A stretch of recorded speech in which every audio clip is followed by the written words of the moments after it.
All right, this is Echo Part 3, Chapters 4 and 5. Chapter 4. Look, Ivy, that must be your new school, said Mama. It was late afternoon, and Papa had finally turned off the highway and down a long road that stretched toward the horizon, orange trees on one side, lemon on the other. Papa slowed the truck through the small town and idled in front of a one-story white stucco building with a sign that read Lincoln School.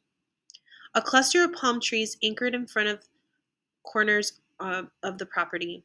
Manicured lawns surrounded the building. Geraniums filled the flower beds beneath the windows, and rose bushes, some of them blooming, lined the walkway to the front steps. "It is more green and pretty here, yes?" said Papa, rolling down his window and leaning his elbow out. A citrusy smell perfumed the cab. Not so brown and gray like the valley in winter. A land of sunshine and flowers, even in December. Ivy couldn't argue about that. She read the sign taped across two classroom windows. Fifth and sixth grades join the Lincoln Orchestra. Starts in January. Orchestra, said Ivy. None of her other schools had one. Even the word, like the school, felt beautiful and well kept. She imagined that most of the students who joined had already been taking music lessons and owned an instrument. Still, an orchestra. As Papa drove on, Ivy craned her neck to look back at the playground. A blacktop area painted with four square grids, hopscotches, and a basketball hoop. Beyond was a grassy field with backstops for baseball and kickball. Are you sure this is my school? Papa reached forward and patted the large envelope on the dashboard. Guillermo and Bertina sent the papers for Lincoln School, and that's what the sign says. He nudged her, grinning. Ivy could not help but smile too. Papa drove a few more miles and turned down a long dirt drive through the middle of an orange grove. There! He pointed ahead to an area cleared of trees where a wood plank house sat in the center. It had a front porch just wide enough for the two old rocking chairs waiting to be occupied. The barn doors on the garage did not quite meet in the middle, and the house and garage both needed a new coat of paint, but they were bigger and more welcoming than their bungalow in Fresno. They climbed from the truck, stretched, and walked around the property. The backyard was fenced with old pickets that could not make up their mind which way to lean. In a swath of sun on the side of the house, two large T-shaped poles faced each other, with clotheslines strung between them. Iris plants, the leaves yellowed and brown, choked the flower beds. Papa took a handmade map from the envelope and studied it. Looking up, he pointed through the rows of orange trees on the same side of the road. Through the grove, you can see the owner's house in the distance. Does he have children? Ivy asked. A boy a little older than Fernando, who is in the Marines, and two girls close to your age, but they are not here right now. Ivy felt her heart leap. At least there were girls her age. She hoped she could be friends. She knew she'd never be friends with anyone like she was with Araceli, but at least she'd have someone. Will they be back soon, Papa? Are they on vacation? Will they go to school together? Papa glanced at Mama, but didn't answer. He busied himself untying Ivy's suitcase. As he handed it to her, she could sense that there was something he wasn't telling her. But why? Before she could ask another question, Mama took her hand and led her to the house. They stepped inside a screened-in back porch. A washer with a round tub sat in the corner. An electrical cord dangled from its side and attached above it. The wringer, like two giant rolling pins, one on top of the other, waited to be fed wet laundry. Mama smiled. We will not have to scrub the clothes in a metal tub. What a luxury. They walked into the house from room to room.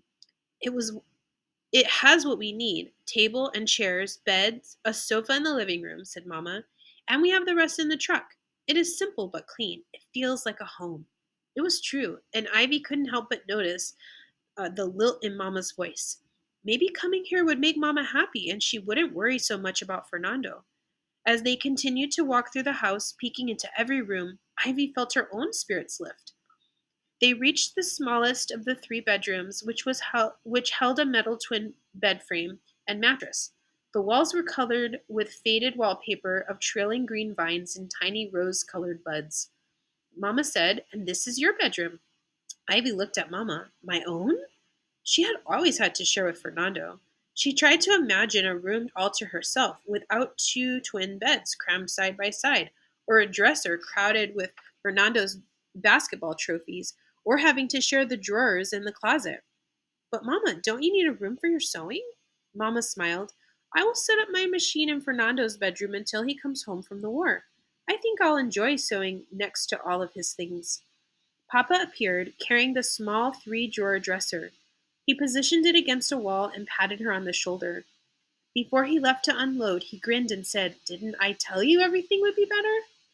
Ivy walked around the room. She bounced on the mattress, checked inside the closet, and gazed out the bedroom window at the rows upon rows of orange trees that surrounded the house.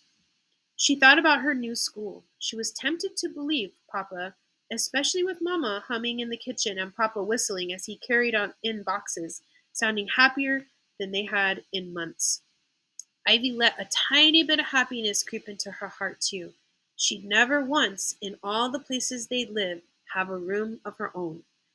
She pulled the harmonica from her pocket and played the tune to the lyrics, "Sailing, sailing over the bounding main."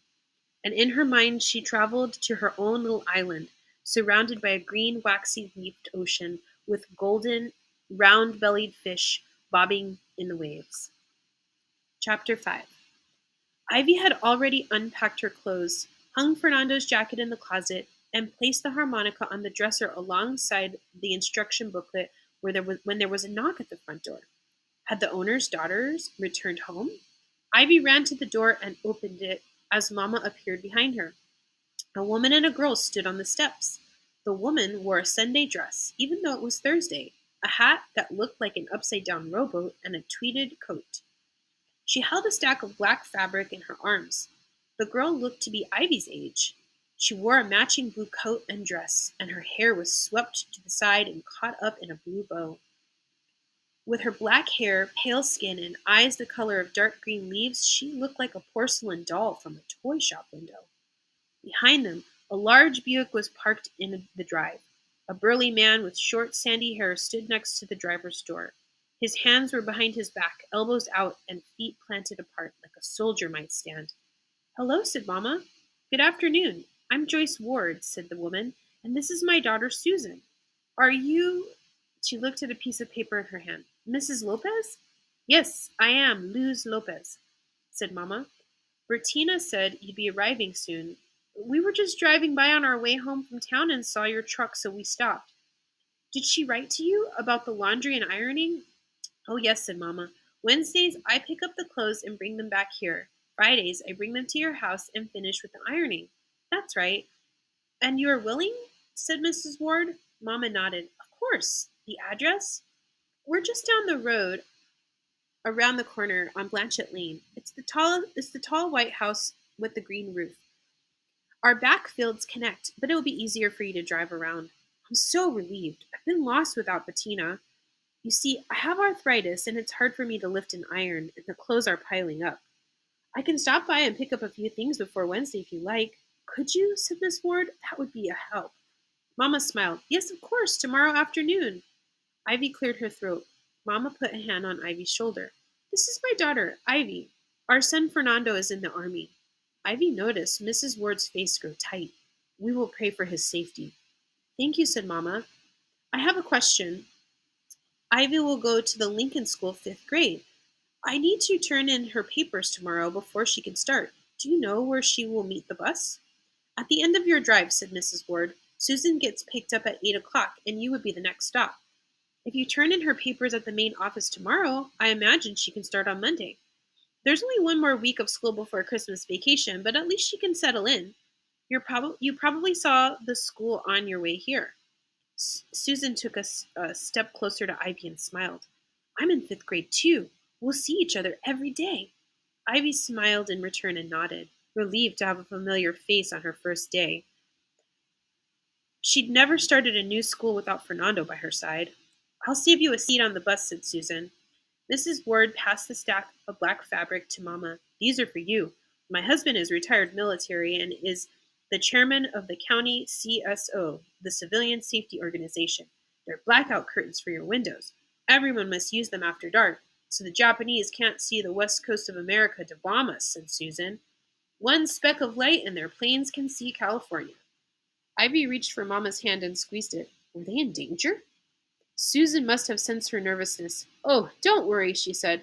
My dad says we're perfectly safe as long as everyone uses the curtains. If you're interested, said Mrs. Ward, I volunteer for the Red Cross on Sunday afternoons, making bandages and wound dressings for the troops. We're always looking for volunteers. Mama nodded. I think that's something I would like very much. Mrs. Ward glanced back at the car and lowered her voice. And you're welcome to bring Ivy with you whenever you come to the house. It would be company for Susan. Susan's eyes grew larger. Promise to come tomorrow with your mom? Ivy nodded. Okay. Mrs. Ward glanced back again. Mr. Ward had begun to pace near the car. Why hadn't he come to the door to introduce himself? Mrs. Ward took Susan's hand. You better go. Ivy watched them walk down the drive. Mrs. Ward walked around the front of the car to open the passenger door for his wife, then the back door for Susan. After they were inside, he shut the doors. He put his hands on his hips, gave one curt nod towards Mama and Ivy, frowning. As the car pulled away, Ivy said, Mama, Mr. Ward does not look very friendly. No, Mama agreed. He looks the opposite. But you cannot trust appearances. When someone wears a face like that, it's often hiding a reason we cannot see. Ivy watched the car disappear. What could Mr. Ward be hiding?